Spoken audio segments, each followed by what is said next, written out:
बंधुगण ए चलचित्र आपण माने भेटिबाकू जाउछंती भिन्न एक नारी विहीन छोटिया गमांग परिवार। एही परिवारर समस्त सदस्य धरकू धरी चली जेपरिकी वेणुधर, गेंडुधर, लंबोधर और विशिष्ट गमांग मायाधर। ए होउछंती गेंडुधर। पूजा करिबा याकर निशा आ श्रद्धा चाष करिबा याकर पेशा। अरे ये बाइक टाकू साइड की रख है कोन चपल हपल दुआर मुहरे पान छेप एठै क्षमा करिवे भूली जाइली ए महाशंकर दुई सुपुत्र भी अछंती चलंतु देखिबा से मानकर दिन चद्यार कहानी। ये हेले लंबोधर पिला चांचिबार धुरंधर।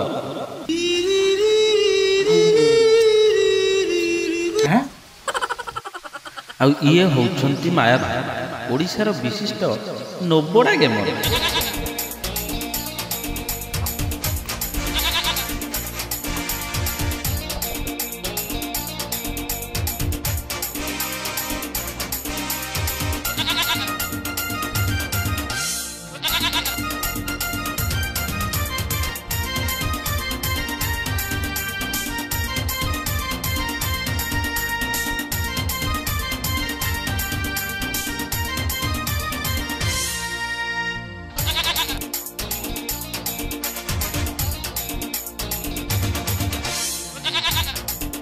अरे हे सकाळ सकाळ मते टिके शांति रे पूजा करे जबनी ना को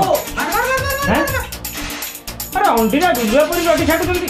अरे पीछे जा जामुळे बिल्ला छुआ बडा का छाडी देई दिया गले मा ताको खाइया को दबो सेही भलिया लडी छाडू जल्दी। बड़ टोका को देखु ना घसुची तो। अरे लंबोदर ए लंबोदर देखु ना डाकिला आ तो घसुची तो मासे हेले ही घसुची घस सत्य जेमिति सिक्रेट सोरिष तेल जोडा तेल रश्मिन तेल पकई पछरे पुरई जाओ घसुची तो किलाटा को किलाटा को भल करी घस गज मारिकी ओलम करी मटाम करी घस काम आसो खी अलज्जा। अरे मायाधर ए मायाधर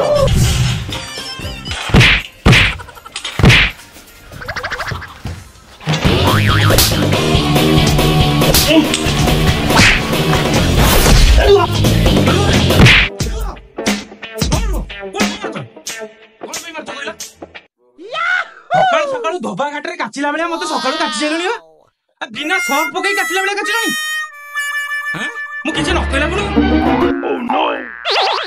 कौन कहलु धोबा घाटरे लुगा काचिला बेले काटी देली। मोर तो इच्छा होउची दामुरी बेकरे जुआली पकई करी किया दौड़ कला बेले तते मन करथां सकाळू तो मु मणि छुआ ना पशु छुआ। अरे पशु छुआ आइले भल होई जांता काहे कि ना निज खाद्य तू निजे आनी पारि थांतु ए कहा पर तू बोझ होई न थांतु तू तो अमणिस गोटे पशु। ताले बापा मु तम पई बोझ होई एची बापा। हां बोझ ताले मते जन्म करूथिले कोन पई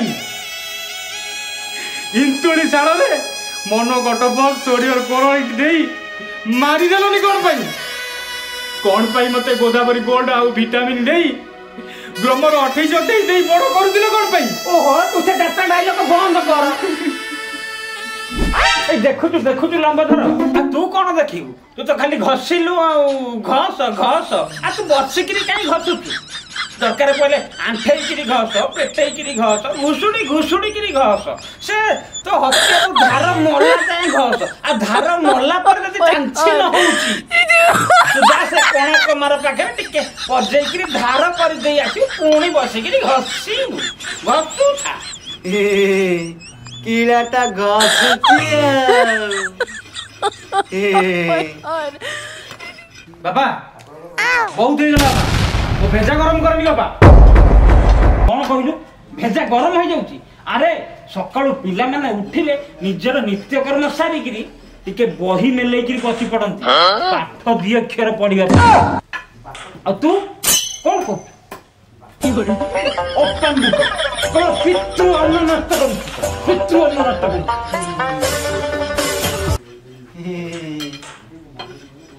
अरे तते परा कहिथिली सकाळु बिल्लू को जाईकिरी से छतिंद्रा आ कुंदुरी तक तोड़ी आने पे कोन कलु तू बापा भलरे कहूची मो भेजा गरम करनी ବାରମ୍ବାର କହିଲାଣି। ଆରେ ତତେ କହିଦେଲେ ବାଧି ଯାଉଛି ନାଇଁ? ସତ କହିଲ ବାପା। ଦୁନିଆରେ ଅନେକ ବାପା ଅଛନ୍ତି, ହେଲେ ତମେ ଗୋଟାଏ ବିରଳ ପ୍ରଜାତିର ଏଣ୍ଡୁଅ। ତମର ରଙ୍ଗ ବଦଳାଇବା ଗୋଟାଏ ଅଭ୍ୟାସ। କଣ କହିଲୁ ତୁ? ଯେତେବେଳେ ସ୍କୁଲ ଅନ୍ୟ ପିଲାମାନେ ଚକ୍ ଚକ୍ ସାର୍ଟ ପିନ୍ଧି ଯାଉଥିଲେ, ସେତେବେଳେ ତମେ ମତେ କହୁଥିଲ ଗୋଟେ ଆଳୁ ଅଖା ପିନ୍ଧି ପଳା। ଯେତେବେଳେ ମୁଁ ଇଞ୍ଜିନିୟର ହବା ପାଇଁ ସ୍ୱପ୍ନ ଦେଖୁଥିଲି, ଛୋଟ ଛୋଟ ଡିଆସିଲ କାଠିରେ ଘର ତିଆରି କରୁଥିଲି, ସେତେବେଳେ ତମେ ମୋ ଗାଲକୁ ଠୋକିନା ମାରି ଡିଆସିଲ କାଠି ନେଇ ସୁଦାମ ବିଡ଼ି ଲଗଉଥିଲ। ସୁଦାମ ବିଡ଼ି ଆଉ ଏଇନେ କହୁଛ ଭବିଷ୍ୟତ ନଷ୍ଟ ହେଇଗଲା। କଣ କହିଲୁ ତୁ? ମୁଁ ତତେ କିଛି ଦେଇନି। ବାରେ ପୁଅ ବା, ଭଲ ଟିଏ ଦେଲୁ। ସବୁ ବାପା ମାନେ ଚାହାନ୍ତି ତାଙ୍କ ପିଲାମାନେ ଟିକେ ପାଠ ପଢି ଭଲ ମଣିଷ ହୁଅନ୍ତୁ, କିନ୍ତୁ କଣ ଦେଲୁ ତୁ ମତେ? କଣ କହିଲୁ? ମୁଁ ତତେ କିଛି ଦେଇନି। ନିଜେ ଛିଣ୍ଡା ପିନ୍ଧି ତତେ ଚକଚକିଆ ପ୍ୟାଣ୍ଟ ସାର୍ଟ ଦେଇଛି ପିନ୍ଧିବା ପାଇଁ। ତୋର ଦେହ ଖରାପ ହେଲେ ତ ମୁଣ୍ଡ ପାଖରେ ରାତି ଅନିଦ୍ରା ହେଇ ବସିଛି। ନିଜ ଅଣ୍ଟାରୁ ପଇସା କାଢିକି ଦେଇଛି ତତେ ଖର୍ଚ୍ଚ କରିବା ପାଇଁ। ତାପରେ କଣ କହିଲୁ? ମୁଁ ଆସ୍କା ଫଟି ଗଞ୍ଜେଇ ଖାଇ ଶୋଇ ପଡିଛି। ତମେ ବାପା ନୁହଁ, ତମେ ହଉଛ ଶୀତ ଦିନିଆ ପାଉଁଶିଆ ବନ୍ତଳ କଦଳୀର ଚୋପା। ଆଉ ତମେ ହଉଛ ଏକ୍ସପାରି ପ୍ୟାକେଟରେ ଥିବା ସେ ଯୋଉ ଡାଇପର, ଯାହାକୁ ପିନ୍ଧିଲେ ଖାଲି କୁଣ୍ଡେଇ ହବା ଛଡା ଆଉ କିଛି ନାହିଁ। କଣ କହିଲୁ? ମୁଁ ବାପା ନୁହଁ? ତାହେଲେ ତୋ ବୋଉ ଆଉ ମୋ ମଝିରେ ତୁ ଶୋଉଥିଲୁ କାଇଁ? ତମର ଟିକେ ଗଲୁ ଦୋଷ ଥିଲା ତ, ସେଇଥିପାଇଁ ଯାଇକି ଶୋଉଥିଲ। ଦେଖୁଛୁ ଲମ୍ବୁ, ଦେଖୁଛୁ ସେ କେମିତି ମତେ ଅସଭ୍ୟ ଭାଷାରେ କହୁଛି। ପାଉଁଶିଆ ବନ୍ତଳର ଚୋପା, ପୁରୁଣା ଡାଇପର, ମତେ କୁଆଡେ ପିନ୍ଧିଲେ ତାର ପୁଣି ଗଲୁ ହଉଛି। କିଳାଟା ଘଷୁଛି। ଛି ରେ ଲମ୍ବଧର ଛି। ତୋ ବୋଉ ବୋଧେ ତତେ କୋଉ ଡିମିରି ଗଛ ତଳୁ ଗୋଟେ ଯାଇଥିଲା, ସେଇଥିପାଇଁ ଖାଲି ଶୁଖିଲା ଡିମିରି କାଠ ଗୁରାକ ଚାଚି ଚାଲିଛୁ। ଛି, ଖାଲି ତ ଚମଟ ଥିଲା କୁକୁର ଭଳିଆ ଦାନ୍ତଟାକୁ ଛି କିରି ହସୁଛି, କହୁଛି ମୁଁ କିଳାଟାକୁ ଚାଞ୍ଚୁଛି। ମୁଁ ଭାବିଥିଲି ତୁ ଗୋଟେ ଭଦ୍ର ପିଲା, ତୁ ଏମିତି କିଳା ଘଷୁଛୁ। ଘଷି ଘଷି ତୋର ତଳପଟୁ ବଢିଗଲା। କଣ ହେଲା? କିଳାଟା ଘଷୁଥିଲି, ଯାଉଛି ଟିକେ ମୁତିକିରି ଆସେ।